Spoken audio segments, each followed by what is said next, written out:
Welcome to the Pelican Sports Corner. We got a great show for the day. We're going to be reviewing the Pelican season up until All-Star break.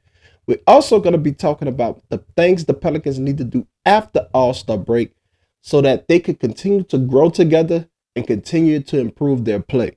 We got a lot more of that on the Pelican Sports Corner.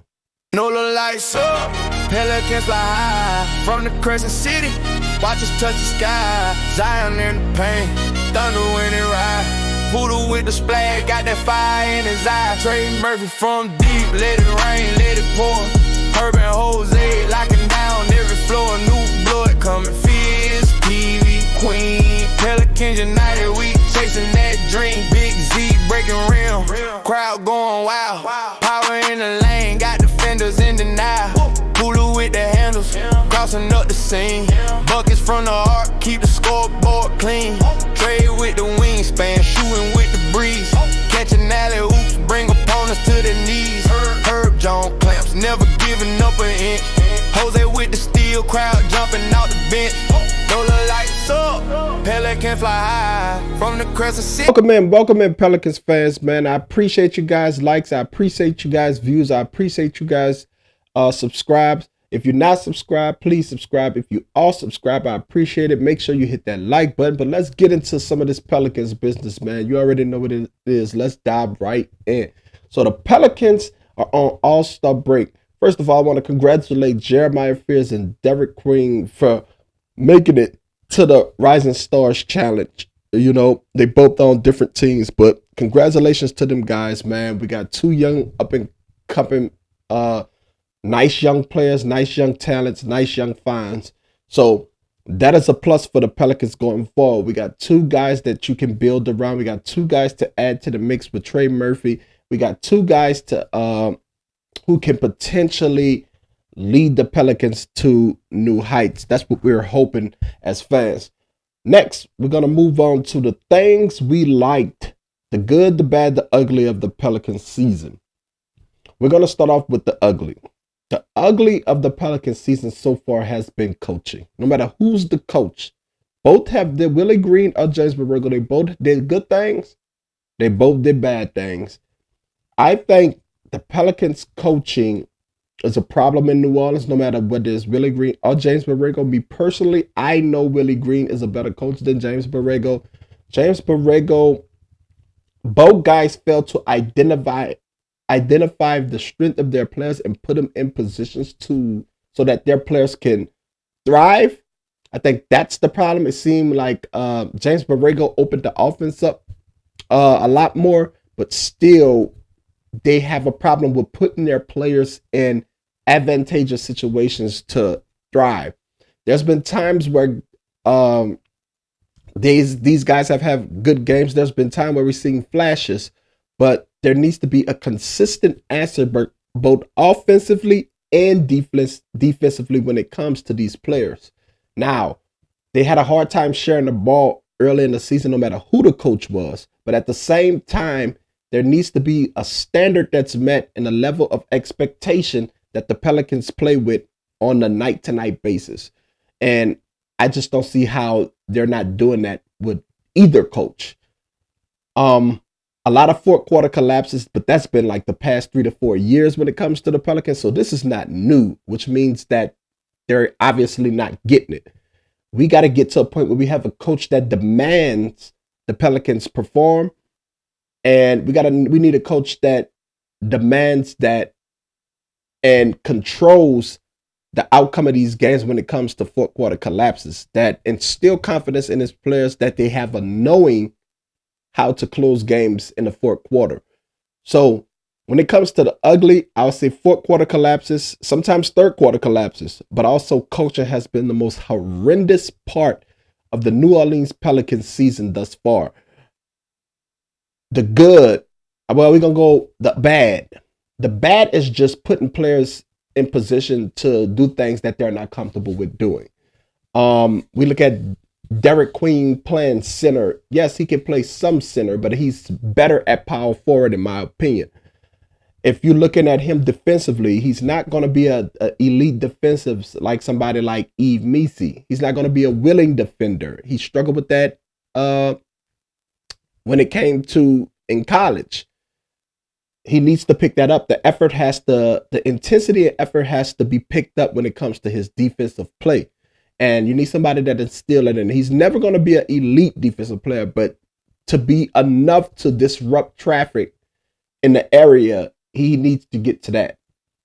Jeremiah Fitz, his passing ability, his ability to see the court. He needs to get better, way better in that area. He is an attack guard right now, but because you're an attack guard, even that should be even more reason you can facilitate and assist the ball, because you have an ability with your speed at that position to break down a defense and see the court. So he needs to work on that a little bit more court vision. But yet they still need to put him in pick and roll so that they can thrive. It may open up some things. We also got injuries, always a bad thing. Always trading good talent. That'll be a part of the bad. Guys like Jose Alvarado, Najee Marshall, getting rid of all this talent and they're thriving elsewhere. Nikhil Alexander Walker, guys like that. We got to start keeping a lot of this talent in-house. But you can blame coaching on that, because if you don't know how to put your players in a position to thrive, then you're going to lose talent. And other teams are going to see what these players do, and they're going to put them in those situations. But that will be my bad for this season thus far. Good. The good things we have seen. There's been a lot of good. The good things is the rookies are flashing. We traded picks for Derek Queen, and he's flashing. That's a good sign. He can attack. He's great off a pick and roll. When he's attacked, he's a baller. He's very unselfish. He can pass the ball. He lead all rookies in assists at a center position. So that's great. Jeremiah Fears broke a rookie points record that Chris Paul currently holds. That's good. We know he can score the ball. We know he can blow by people. So the rookies are flashing. They've been flashing all season. So there's a lot of potential there. Trey Murphy emergence. One we were hoping for that we're seeing. A guy that's 25 who added some more to his bag. This is a Trey 1.5. We saw Trey 1.0 just shooting threes, standing in the corner, chucking up long threes. Now we seeing him get to the cup a little bit more. So Trey 1.5 is balling. You know, he should have been an all-star. Should at least been a 3-point contestant. And he should have got that nod. But we seeing some great things from Trey Murphy. Trey Murphy is balling. Look forward to Trey Murphy 2.0 next year. Not 1.5, 2.0. Hopefully he gets some more mid-range in his bag, some more dribbling in his bag. You know, I think Trey can become a killer. I think Trey can be dominant. I think he's not even in his prime yet, which makes it even better at a 25-year-old. I think if he get the right piece next to him, he'll be right. You know? So Trey on the up and up is a big deal for the Pelicans, man. It's a big deal. It's much more bigger than you think. A lot of people out there feel like Trey not that dude. But that's okay because he's 25. He don't have to be that dude right now. 27, 28, we need Trey to take a huge leap when it comes to playing basketball, when it comes to dominating on the offensive and defensive end. We need to see more effort from Trey on the defensive end, move his feet a little bit more. But as far as the offensive end, Trey been on fire. You can't deny that. And if he's not elite now and he's putting up 40-point games, 30-point games, 28-point games, just imagine when he really getting his prime and he really getting his bag and he really confident. It takes players time to become killers. It takes players time sometimes to become dominant. Kobe wasn't always that guy. There was a reason why Kobe wasn't that guy. Allen Iverson came right out the gate and was a killer. When Kobe was trying to learn how to be, the same thing with Giannis. It takes some players sometimes. Some players got to keep adding to their bag. Everybody is not physically gifted right out the gate. You know? So Trey is consistently getting better and better and better. And you just need him to be better at the time when your rookies like Jeremiah Fitz and Derek Queen are peaking. So that's what you can hope for. That's the good. Zion playing. What was it? 27 games consistently. That's a good. He's being healthy. That's been good. Body ain't giving up on him. I don't want to speak too soon. Hopefully it continues after the All-Star break. That's a good sign. Not only for the Pelicans, but what if a team want to trade for him? That's a good sign. He looked like he's on the up and up. Whether we keep him or not. You know?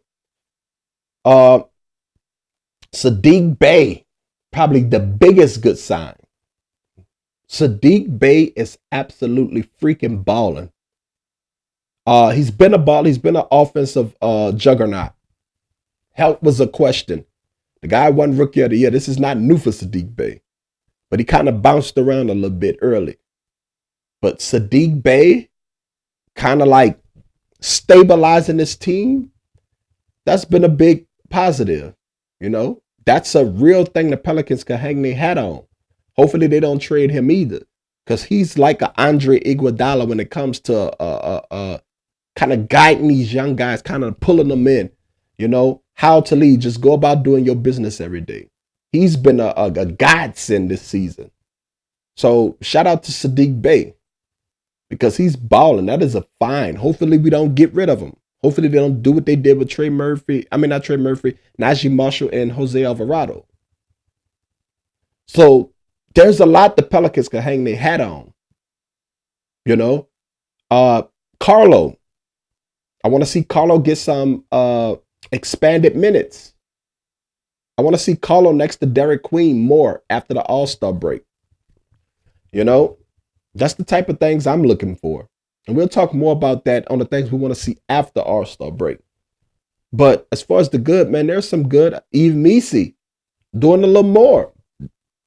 He defensively shutting things down, but also putting a little offense on the board. That's a big deal. That is a big deal, So it'll be interesting to see what this team does this offseason. This offseason is probably one of the biggest offseasons in the last 7 years for the Pelicans. So much talent on the roster, but what's the direction you're going to go? Are you going to go young? Or are you going to continue to rely on Zion to take you somewhere that you hope that he can take you? Are you going to rely on his health? There's a lot of questions that need to be answered this offseason. Obviously, the coach. That's the biggest domino that has to fall. Hopefully, I'm pulling for Mike Malone to become the guy. I don't know how Mike Malone feel about the New Orleans Pelicans and their organization, being that he already was in the building. He already was an assistant coach for the New Orleans Pelicans. So that is something that I'm sure the Pelicans will figure out. Also pulling for Sam Cassell, a guy who played the game. I think a guy who's been on a lot of great teams, a guy who's been in a lot of great locker rooms, a guy who could connect with his players. I think it's finally time for Sam Cassell to get off the snide. It'll be a perfect fit for New Orleans.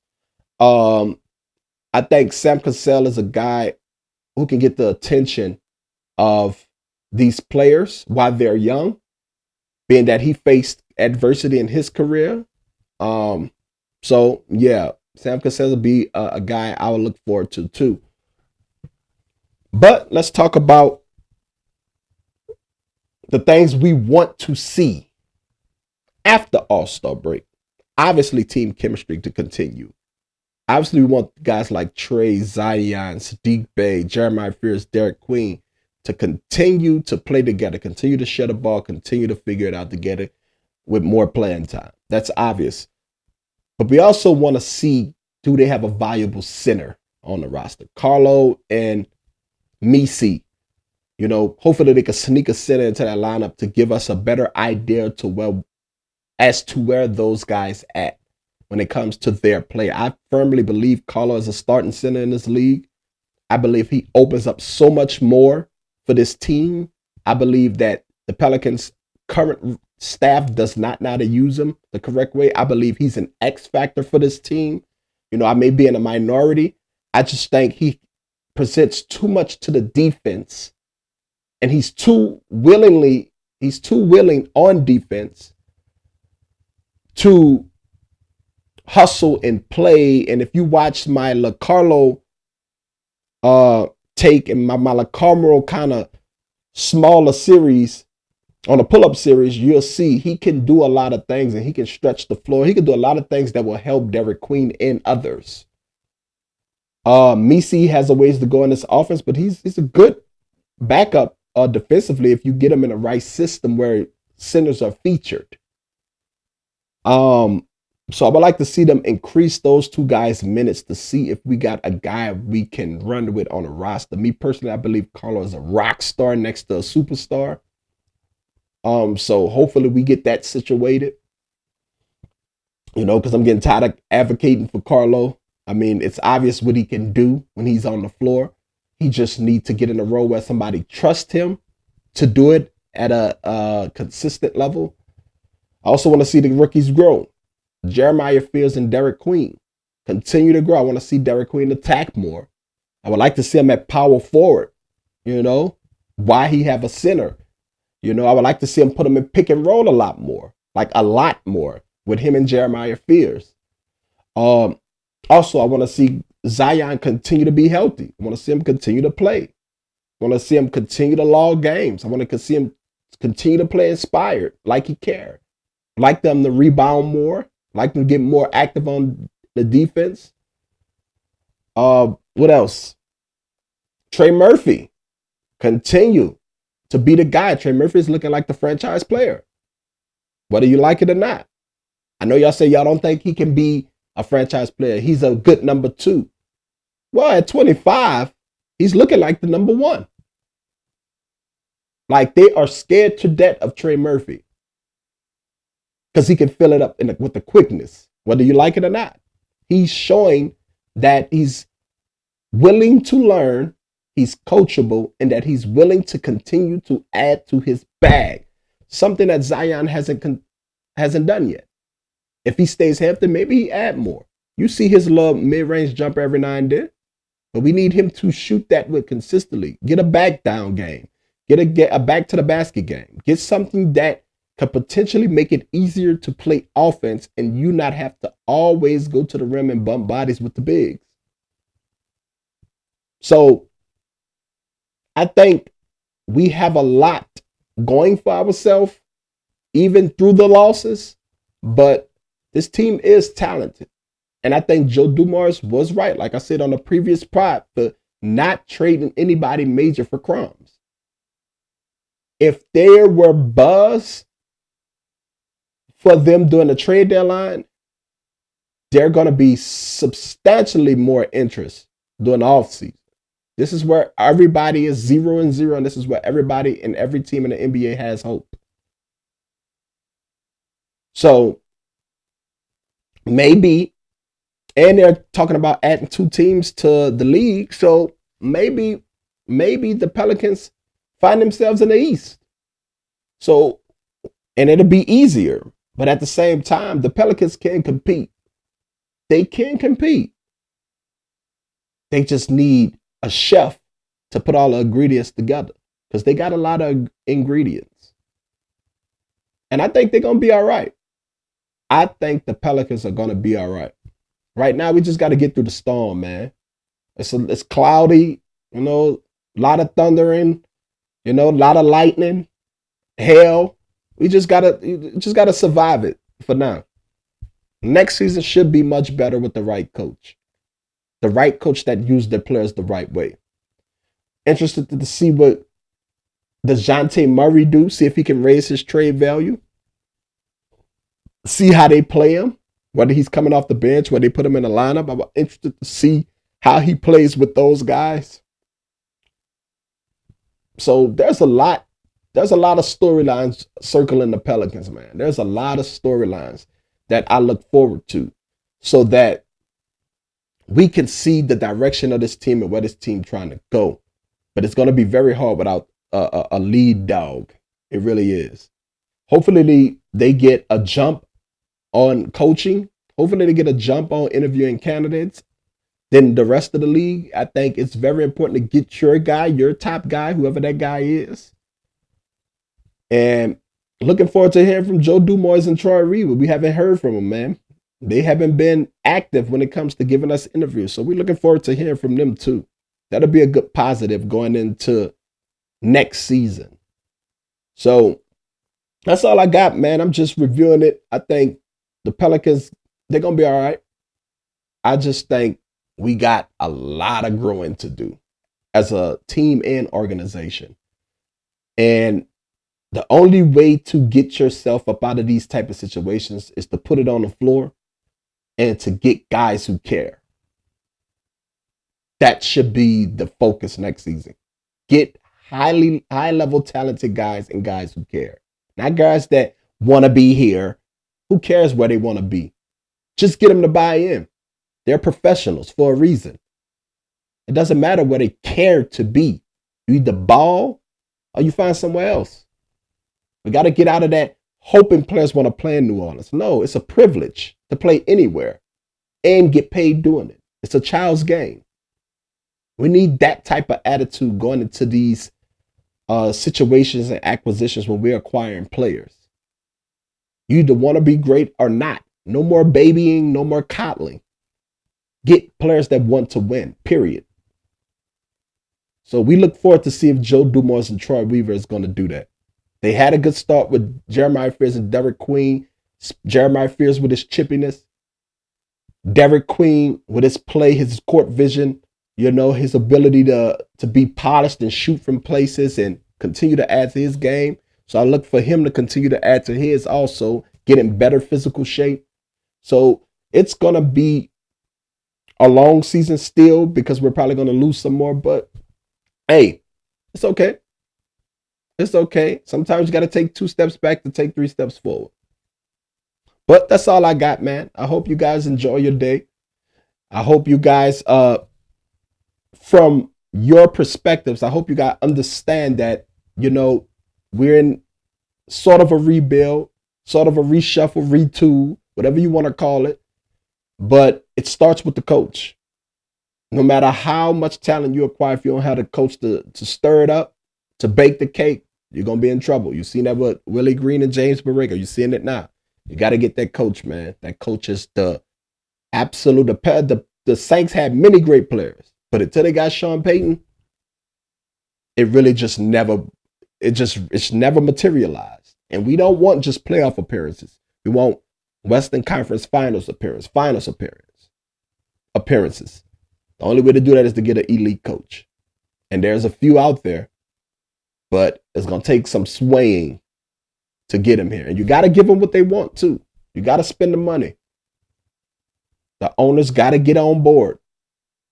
So that's all I got, man. Hope you guys have a good day. And as always, man, thanks for watching the Pelican Sports Corner.